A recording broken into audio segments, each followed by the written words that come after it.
Hi guys, today's Sandtown is going to be talking about summer. What are the top or best summer perfumes or fragrances? Perfumes that you can rock and enjoy the sun. Of course, if you ask me tomorrow, my answer might be different. But today, at this point in time, I've put together some perfumes that I think can be great to rock this summer. And there are well, let's see, number six. What's your number? Six. Sex sounds like sex, ain't it? Maybe a coincidence, but yep. I thought I'll see. Let's say six. Sorry, six top six perfumes, summer perfumes here, guys. And yeah, each of them have their own uniqueness, and we'll have a talk about them, and then see if you guys agree or you all feel similar to me, or if you have your own cool list, you can obviously share in the comment section. Okay, so let's see, which one shall I start with. So we've got we got a bunch of, we got a variety of, from borderline niche to higher end designer to very reasonably priced perfume selection here. Okay, so there's something for everybody, in other words.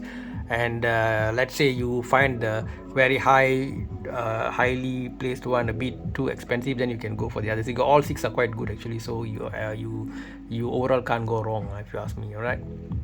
Okay, in number six, let me see, I would put this as number six, the legendary Liao Dese Po Om by Issey Miyake. I've told this umpteen times to you guys. It's started the 90s craze of all these summer fruit heavy perfumes, whereby they threw in lots of ingredients inside, and they came up with smoke glass and all that. So if you just see behind here, yep, this guy here, so he, well, actually, we see I got a total of 7. I said 6, isn't it? 2, 4, 6 and 7. So now why 7? Okay, why? It's because it's honorable mention. Why is this cousin of this honorable mention? Actually, this guy started the trend. This guy follows it and becomes the world leader in male perfumery. Everybody loves Acqua di Gio, no doubt about it. Okay, let's not have any confusion about it. But the problem with this Joe, who copied, I wouldn't say copied, who got inspired and overtook the elder brother brilliantly with cologne and all the fruity goodness and the flowers and whatnot, is that his projection and longevity have a bit of a problem there. Okay, projection, I would say not too horrible, but longevity is a bit of an issue. I don't know, you guys agree or not, or are you guys gonna say the reformulations over the years or whatever it is, but it seems to me like that. So unfortunately, our bestseller Acqua di Gio gets the honorable mention prize. For anybody not heavily into perfume, they wouldn't think twice, because when you spray it on, it's just a good perfume, it smells good. Even if you smell on your skin, it smells good. But the challenge comes when how much can other people smell it? Okay, right? So if you are a narcissist who, you just praise for your own happiness all the time, then I guess, yeah, then you can just go with this. But if you also want some other people around you to enjoy your aura, then this is a bit of a bummer. Okay, so Acqua di Gio, you're much loved, but you can do a bit better with projection and longevity. Now that you've got the honorable mention out of the way, we're gonna look at yes, back to our okay. So now, why is this number 5? Sorry, was it number 6? Oh my god, my mathematica. Let's see, 2, 4, 6. Yes, number 6. Sorry, it's not number 5, number 6. Well, the problem with this is that it's a great citrusy aura. You're gonna project great. Longevity is not horrible. Only thing is, I find it, if it's strong, sprayed a bit strongly, it gives a bit of a nauseating feel to me. Okay, I mean, different people might feel differently, but this is what I feel. It's nice, but how do you know? Are you overspraying or not, right? Let's say 2 and 3 is the difference. It's like, how do you exactly measure it out, right? So if you're unlucky and you have 1-2 sprays more, it can make the other person felt a bit like a bit overwhelmed, I would say. So that's why I give this number 6. It is still a great perfume. Maybe just be careful with the sprays, number of sprays, right? Okay, next toe. Who shall be next toe? Let me see. Well, I think it's gonna be Terra de Hermes. Yo, Shiver. Okay, now this is a bit interesting because Hermes, I was quite upset with the H24 because they went for a minimalist note and then the projection wasn't great. Some shit smelled like banana, some metallic vibe. To me, it smelled like some warehouse with grass and all that. So H22 was a bit of a downer, and I got worried when they had these minimal ingredients again. Not they are not the only guilty party here. No, a lot of people are doing this again. Here's another criminal. With all this newish metallic bitter green vibe with minimal notes. Okay, so my expressions were very kind of down, right, due to that when this again came in, another flanker came with a minimal notes vibe. Now if you want to ask me what are the minimal notes for this 2022 what do you call it, Terre de Hermes flanker, basically it's got top of citron, and then comes in juniper, woody notes, minerals. Yeah, that's about it, more or less. Okay, so very few notes, but it's surprisingly fresh, and I'm just smelling it as I'm talking to you. Yeah, man, nice fresh perfume, love it. It's like you just came out of the shower and you're just like brimming with citrus Jesus, something like that. And of course the blend of heady blend of, you all know how good Hermes blends the woods, right? So then the woods will start kicking in afterwards. So really nice vibe. It seems to me to be a more sophisticated urban version of Terre de Hermes, which gave me a more rustic dirty orange feel of a village, more villagey kind of a feel, but in a beautiful way. So this comes in yes, after the Issey Miyake. This comes in after that at number 5, guys. Number 5, Terre de Hermes, Usuer. Okay, all right, then who else do we have here? Number 4 is this. You can guess what who else is going to be number 1. If you want to take a guess who wins the bronze, silver and gold medal, just go ahead, guys. I'm giving you all the 3. So you want to know what is this? Let me see. Okay, there you go. Okay, you know what is that now. Okay, all right. Okay, so yeah, that's what the heck of it. Let me just put, oops, he's disturbing the others. Let's put him behind there. That's cool. So yeah, 212 Caroline Herrera. This is from 1999, guys. Way back. This goes way back. And Caroline Herrera wasn't stingy. Okay, she brought in the big guns. And in 1999, you know how it is, party like it's 1999.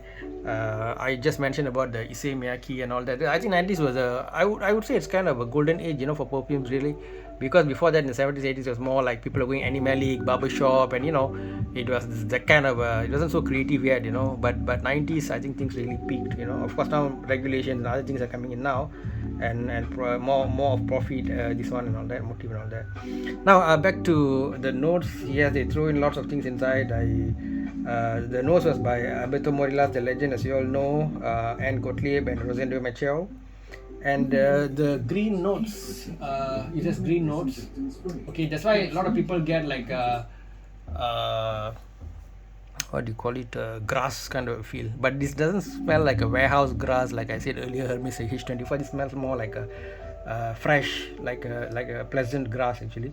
So green notes, grass, grapefruit, spices, petitgrain. Again for the greeny vibe, right? Then you got a meat of ginger, violet, okay, and then you got base of musk, incense, sandalwood, wirewood, labdanum. So they threw a lot of things inside it. It smells kind of pleasant, great perfume to sort of where it gives a youthful, cheerful, sunny, summery vibe. Okay, and the price is not horrible like a mid-tier price. So yeah, okay. So the next one is Caroline Herrera 212. Okay, what next? Next. Okay, so it's for the bronze medal. Who will get the bronze medal? I'm already now, my mind is already jumping ahead to silver and gold. I'm gonna have a hard time, man, for silver and gold. It's gonna be really hard. Maybe it's a tie, guys. Maybe a tie, or Let me think. Okay, so CK All is a surprise for me because I've always been bashing the House of Calvin Klein for just pumping out perfumes without like effort. And then okay, I salute you guys for giving it at a cheap price. You know, we all love a cheap good deal, but please don't kill the projection and longevity. Just don't give us water and call it perfume, right? So it's like very evanescent product, right? So we want things to be lasting longer and project a bit more. And I'm sure, I mean, maybe CK can come with another line, you know, CK Intense or CK Elixir or whatever you want to call that, right? And then you can have that line of more premium stuff. Then your clients will have a choice. But unfortunately, the 80% of public are just average Joes. They might not even be aware of longevity, projection, or whatever. They just spray it on their wrist and then, oh, smells good, I'm gonna get it. That's it. They don't think beyond that at all. And so I think this sort of satisfied 80% of the target market, and I can't blame CK for going in that way. Okay, but luckily there are some who still serve the perfume lovers, frag heads, perfume connoisseurs, whatever you want to call them, and so that's great. So they do that will gonna come soon. Okay, now I'm getting better idea about my silver and gold medalists for top summer perfumes. Now we got two here, versatile. Two perfumes, and actually it might end up being a tie, guys. Actually, if you think about it, it's, I think, more of a personality kind of a thing. Both are great perfumes. Both are, of course, Mancera, I guess, as a brand you might not have heard so much. The common public average might have heard comment of Prada, and availability of Prada is much more. So those things are what Prada is going for it. And then, you know, if you're impressed, friend, hey, what perfume are you wearing, man? So cool. Oh, it's Prada. Ooh, right? If you're a bit of a badge snob, then, you know, Prada is gonna tick all your boxes. But to be honest, the perfume itself is quite decent. It's got a lot of vibes from how to put it, the popular claim is it's got a lot of vibes from Dior Sauvage, but it's a bit of a polished version of Sauvage. And I like the opening. It's got lots of these like charcoal and soil tincture and all interesting things, mineral metallic notes and all they put inside there. So this is more like you know, that kind of more of maybe more of a business person, more of a yuppie kind of BMW driving, you know, person working maybe a law firm partner and so on, accountant, that kind of a thing. Not like a very boring accountant, but somebody with a love for life and all that. So that person would rock the Prada Carbon. Prada knows the Carbon very well. And Mancera Cedrat Boise is more of a kind of a understated person. I mean, he's not like so much, you know, he won't be driving a BMW. He might be driving a car that looks to you like a very simple car, but maybe it's got some serious modification inside. It's like a more understated kind of a guy, you know.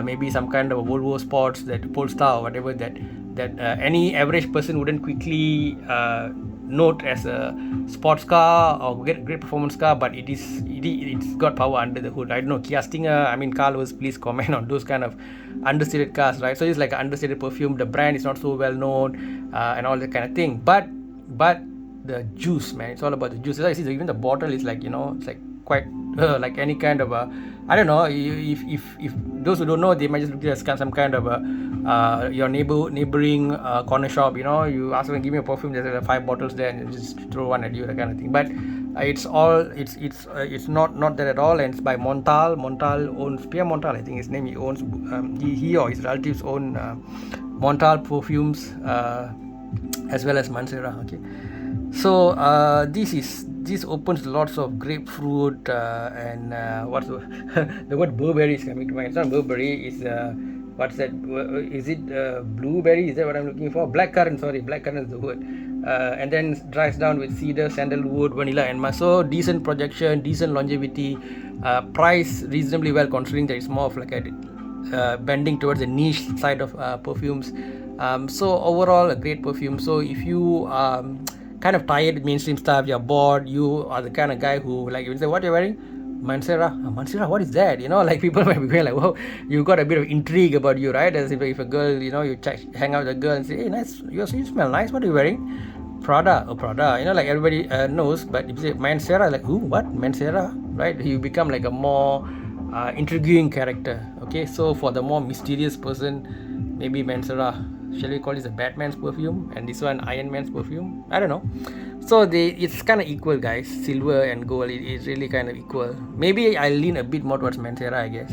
Yeah, a bit more towards Mancera, because yeah, not no because just yeah.